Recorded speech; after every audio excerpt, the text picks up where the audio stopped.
Hey, it's John with Vision Advisors. Welcome to another Insight with Vision. I'm still talking about the selling secrets of the top 5%. Secret number 11 is how to maximize your marketing. How to take the marketing dollars that you're spending now and leverage those to get a better outcome. I think that's something every financial advisor would love to be able to do, is to make their marketing dollars go farther. Well, let's talk about how you can get a better ROI on your marketing by following the strategies the top 5% of sales professionals use to get maximum results from their marketing dollars. You know, everybody's got a list. I don't know of any single producer that I talk to that either doesn't have a list or by spending a few dollars have an opportunity to get a list. Now, what is a list? It's a name, it's a phone number, it's an email address, it's an opportunity to start a client conversation. The quality of the lead is not going to be necessarily dependent upon the name, the phone number, and the email address. It's going to be dependent upon what you do with that lead once you generate it. However, if you can get a better lead and get people responding to you and to the messages that you're putting out that uniquely want what you have to offer and have the financial resources to pay for that and the willingness to move forward, now you've got an even better list than just a name and a phone number.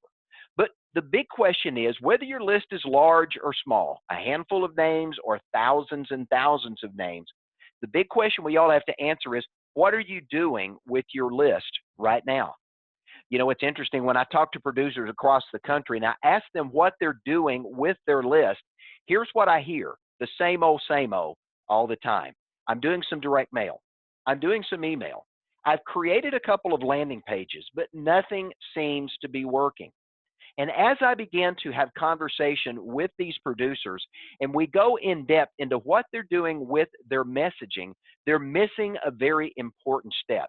And because of that, it's essentially like they're swinging wildly and striking out.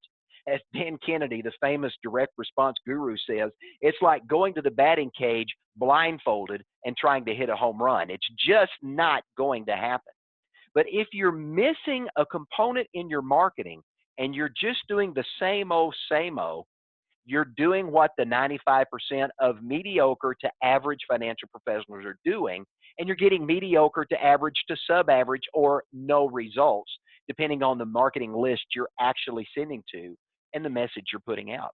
So, okay, John, is there a better way to market to leverage the dollars I'm spending to get a better outcome? Short answer, yes.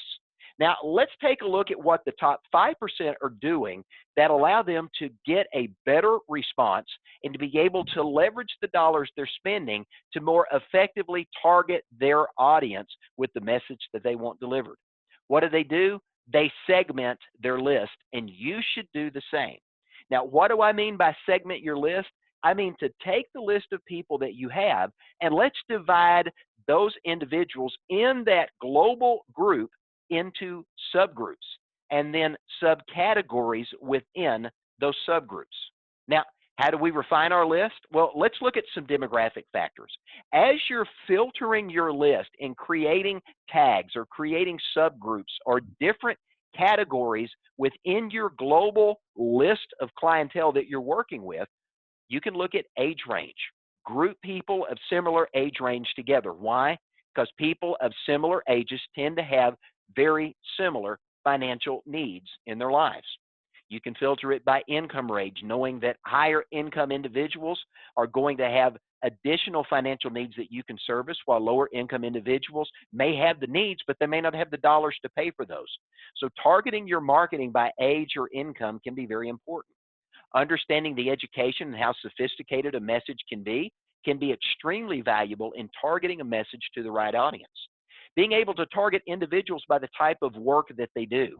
Maybe you're reaching out just to contact dentists or doctors or chiropractors or accountants, whatever it is that you're reaching out. Knowing how to put a message together to a specific group of individuals can be another way to subdefine your global marketing list. The life stage that they find themselves in, whether they are married with children, they're empty nesters, they're recently retired. Again, just like age demographics, different life stages have different financial needs typically associated with that. And being able to target your message to individuals based upon where they are in various life stages can give an opportunity to get a more refined message to the right audience. What about the problems you're solving or the products that you sold? Being able to identify income solutions, accumulation solutions, individuals that wanted to take, market risk off the table, people that have bought annuities or bought life insurance or purchased long-term care or other financial solutions that you may offer. Again, a different way to subdivide your group. Now, there's also psychographics, and this is an area that the top 5% focus on because they know they can get an amazing result, not only using demographics, but psychographics, things like hobbies, golf, tennis, fishing, shopping, painting, different interests that individuals have in terms of things that they like to do. What are some things maybe they're passionate about?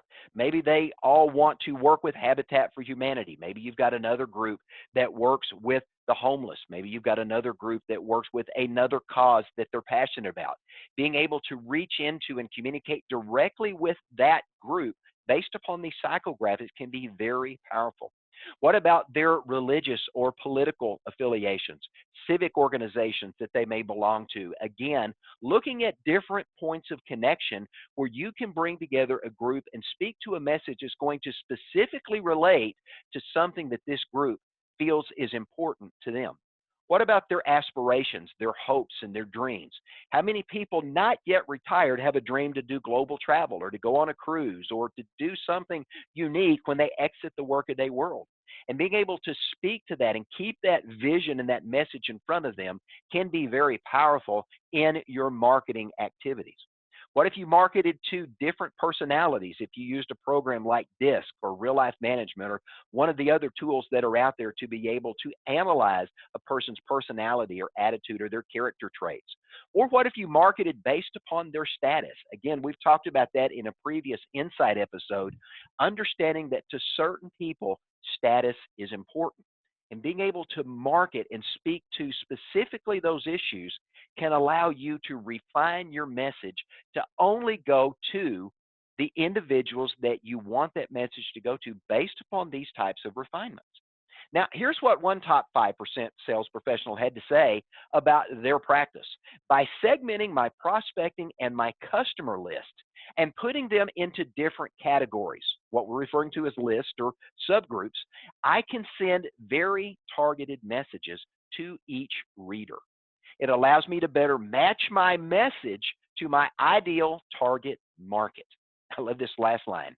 It simply makes my messaging more effective. Now think about that. If you can refine your message and only send, if it's something related to dentists and you only send out something for dentists, now they feel like you are personally speaking to them, even though you may be speaking to 20 other people just like them in that group. Another interesting thing the top 5% do is they do pre-sale and post-sale questioning, surveys, interviews, interactivity with the client to understand more. Let me give you an example of that from another top 5% professional. We ask specific questions during the pre-sale process to identify immediate needs as well as future opportunities. They're talking about next sales and upsells. But I love this. Then after the clients buy, we ask more questions to further understand what? Their unique interests so that we can target them appropriately. Understanding what is important to them, what they are passionate about, what they care about, what their goals, dreams, and ambitions are, allow you to create subsets within your global list so that you can further refine targeted messages that keep what you do top of mind and creates that emotional connection and continues to stimulate that emotional connection so that it becomes deeper and your clients think of you when they think of that particular issue or area in their life that they're looking forward to down the road. Now, there are some advantages to doing segmentation, and let's take a look at just a few of those. Number one, we've talked about this. It allows you to uniquely send out messages based upon specific criteria. That in turn creates a more personalized experience, and more importantly, it avoids sending the wrong message to the wrong audience. If you're sending the same message to every one of your clients without segmenting that, you've got a significant number of your clients going, why in the world, Betty, John, Tim, are you sending me this information? This has nothing to do with me. And as a result of that, they feel like they're not being treated personally and that they've just become a commodity that's getting a general message. As a result of that, that destroys trust and credibility and harms that know you, like you, trust you factor that you've worked so hard to build to get them to buy the first time. Some additional advantages that you need to think about is it allows you to filter your messages on social media, not just what you're going to be emailing or mailing, but if you're going to be looking for those, quote, look-alike customers on LinkedIn, on Facebook, on Instagram, and other places they may frequent, you can now use this same filtering and these same subsets to market more concisely to the group that you're looking to reach. This is going to essentially allow you to target prospective look-alike customers based upon the common interest of the customers you're already serving. And if you want to attract more people that meet your ideal target market prospecting criteria, this is a fantastic way to find more of those look-alike clients on social media. Some other advantages is the opportunity to have better deliverability and better open rates on your direct mail, your social media, and your email.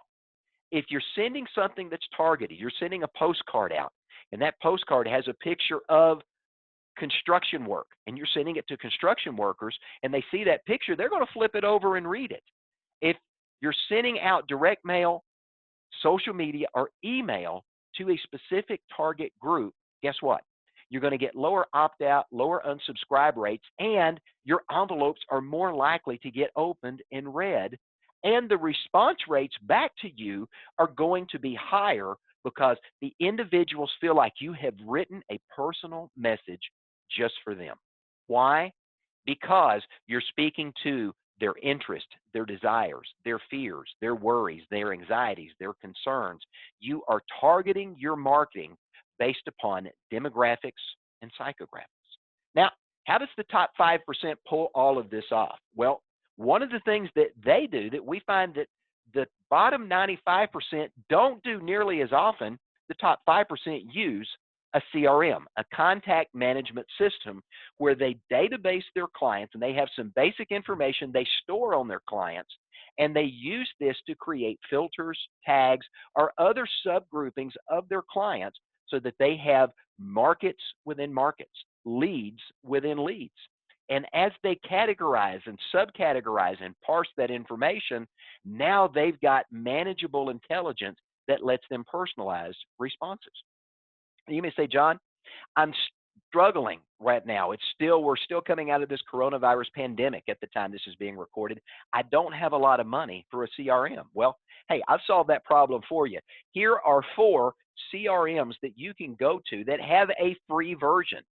Vision Financial Marketing, you'll find on our Vision Advisors YouTube channel. We've done an in-depth review of Vision Financial Marketing, and we've shared that out there on our YouTube channel. Insightly.com is another free CRM system.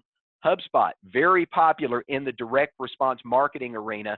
And if you're doing any type of digital marketing, HubSpot includes a CRM with a marketing component that you can plug into, as does Aptivo. Now, there are other CRMs out there, some free, some with a nominal cost.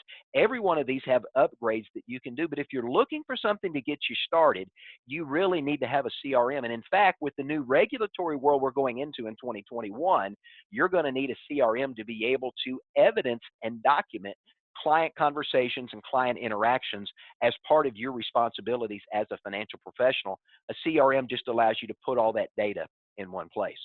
Now, another thing that the top 5% do is they use a marketing system like MailChimp or Constant Contact, Keep, Aweber, Sendinblue, just to name a few, but they have the ability to either use an interconnected program that allows you to have CRM and marketing all in one, like Aptivo or HubSpot or Keep, or to be able to take the information from your CRM, Import that into a marketing system that will allow you to do outbound email, will allow you to push information out to your LinkedIn, your Facebook, Instagram, Twitter, and other social media accounts so that you can stay connected with your clients and also have the opportunity to reach new customers.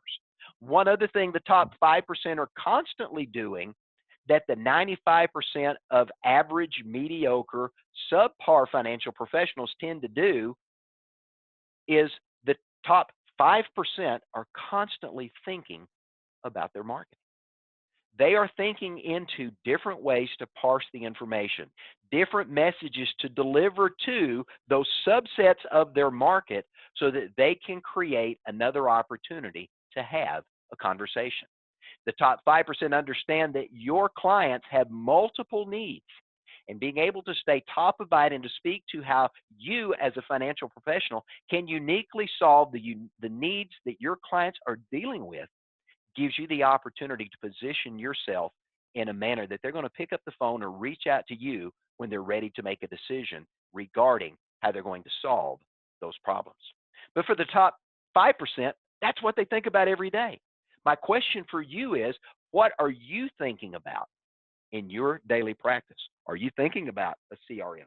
Are you thinking about parsing your message? Are you thinking about subdividing your clients into different categories and uniquely speaking through storytelling and other emotional engagement tools the opportunity to have an ongoing dialogue with your clients about who you are, what you do, and how you uniquely do it?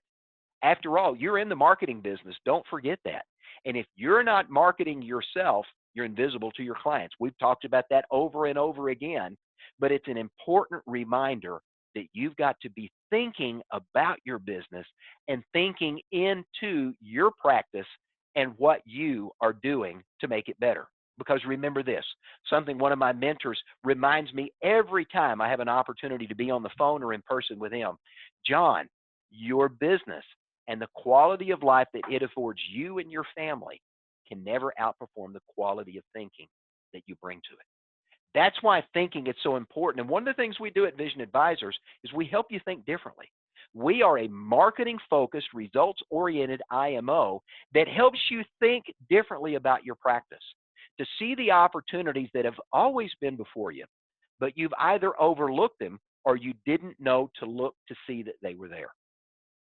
There's tremendous opportunity inside your current list to be able to get a better result than what you're getting right now. And we'd love to have a conversation with you on how you make that happen. To talk about different marketing messages that you can use, different mediums maybe you haven't explored, or different ways to stay engaged, to not only have an opportunity to upsell and next sell your existing clients, but to follow back up with those that said, no, not right now, but I might do this with you later. To have an opportunity to engage with those that attended a workshop in the past but haven't yet bought from you. And an opportunity to turn your existing clients into raving fans and cheerleaders that introduce you into other lookalike customers that have very similar wants and needs so that they become an aggressive and active part of your marketing plan to reach new opportunities. That's part of what we do here at Vision Advisors every single day. Great product, great portfolio carriers, we've got that too. But the thing we do that makes us different is helping you think differently and act differently to create a better outcome for you and your clients. I'm John Terry with Vision Advisors. Thanks for joining me for this Insight with Vision. Have a great day.